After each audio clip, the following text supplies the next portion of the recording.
Hi, welcome to Joomag. You're right now signed up for an educational course on Joomag products to learn how to utilize all the tools and features and use the platform on a full scale. In this video, we will learn how to create collections which are basically serving as folders for your publication. Each collection can be customized and branded individually and contain different types of publications.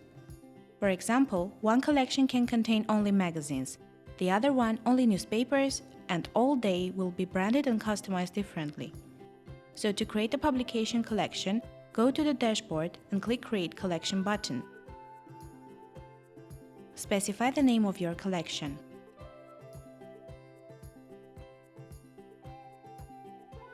Then click Create Collection button.